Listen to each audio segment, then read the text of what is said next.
Yeah, I think that firstly, thanks so much for the opportunity to be here. Collaboration is probably one of the virtues that everybody espouses regularly, especially in conferences, but oftentimes don't see that as much in real life. And my own understanding is that collaboration in general is very hard. It's not very easy to do, and partly it's because that there is always a friction for two organizations to be able to engage with each other in a manner where they recognize that there is a win-win opportunity. So I think there are two thoughts around how we can do this best. One is what I call the 3x rule. Collaboration is actually easier when you have a capability or a strength that is three times better than the organization you're seeking to collaborate with.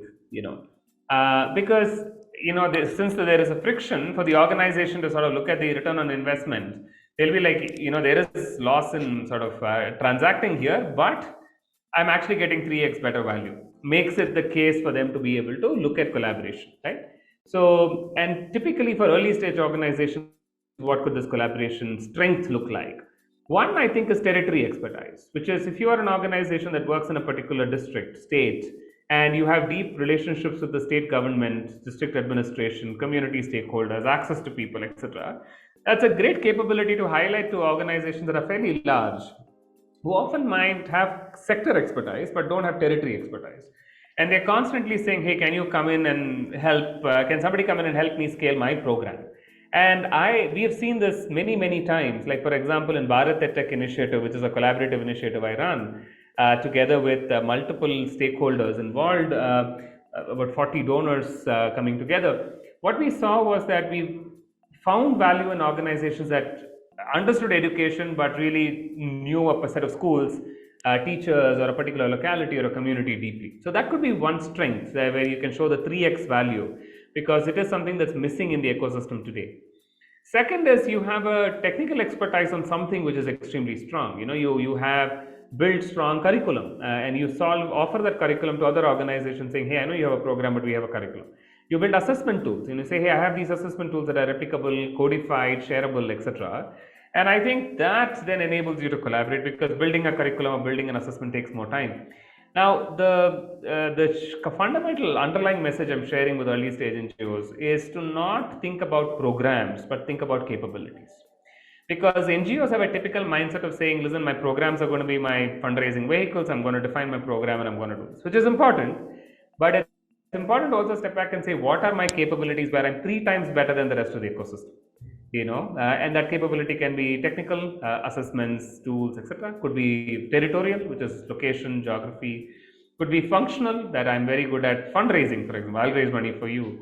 Or sectoral, which is I understand education really, really well. That's number one. And two, how much can you codify that expertise in a way that is reusable? And I think that's important. So this is one aspect of collaboration I wanted to highlight, which is collaboration is hard. Can you meet the 3x rule and be three times better than another organization for you to be better at this? The second thing I would say is, how can we create more predefined models of collaboration rather than trying to collaborate with one organization and explore synergies? I often say that it's actually difficult for one organization to collaborate with another organization than one organization to collaborate with 10 organizations. Because when it's one-on-one, you oftentimes are starting from what's your vision, what's my vision, what's your value, what's my value. But that level of engagement may not be necessary if you sort of say that, hey, listen, this is a predefined model. You bring this capability, I bring this capability, can we collaborate? It's a lot easier. And I think that I'm guessing there are two parts to this question. I'll answer the first part, which is, how do you build an execution-focused mindset? And then there is another part of the question, which is, how do you build execution skills and capabilities in the organization? So I'm saying, let's focus on the first question, which is, how do you build an execution-focused mindset?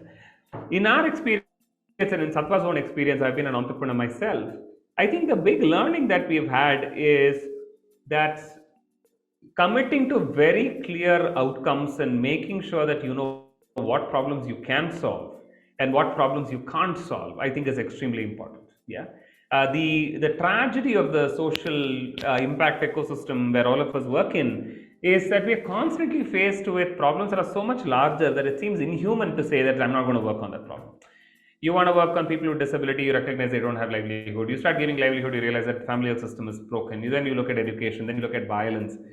So then you start to look at all of these things, but you don't have the capabilities to solving that problem. So one, the mindset of the entrepreneur who's running the nonprofit to say, what is a critical problem? Which of those problems can I solve? And hence identify that intersection and be able to focus on that, I think is very important. And most execution focused NGOs are very good at saying no, saying, I won't do this because that's not something we are very good at doing. So that's one, which is part of the mindset, which is, can I focus on problems I can actually solve rather than problems that are important. The second, the mental model that is helpful is to think about the maker checker system in setting up an organization. Very often, small scale NGOs think of friends and family to come in as board members because they want to bounce off ideas, etc. But we've seen the value of a really good board in driving focus and direction in early stages, because when you are the maker and you're desperate, you have to pay the salaries of your team, and there is a donor who is asking you to do something. It's very easy for you to rationalize to your own mind as to why you should do everything that you have to do and go in all different directions. It helps to have a strong board that says, what are you solving? Why are you doing this? And then sort of help you stay the course and sort of be the checker to your maker to be able to say, hey, this is what is important and adding value. And I think that truly builds the execution mindset. And again, personal experience of Sattva organizations I see, board members play such a significant role in the early stages of an organization to keep the focus and give the bad news, and then ensure that the guardrails are very, very clear. I think that's the second thing. And I think the third thing which is important is to know that you're solving problem and adding value. I think every organization earns its stripes by delivering value.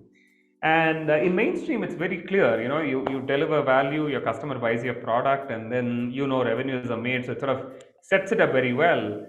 But in the social impact ecosystem, it's not as obvious many times. I mean, one, there is a donor narrative that you establish. The narrative is not what you're delivering. Your community is often disenfranchised. We almost always never listen to communities on whether they found value. Numbers and monitoring and evaluation is often seen as expensive, so we don't focus on it.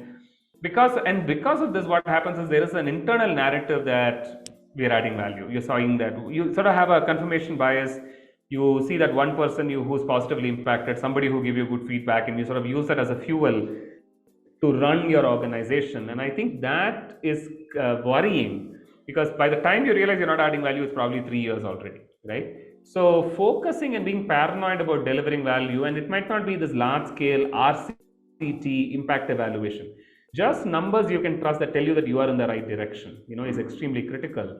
And in almost all the programs that I'm part of today and Sattva is running, the focus that we bring is to say what tells us that it's working, and unless we have even 2-3 metrics that tells us it's working, I think we just like grossly paranoid. And I think building that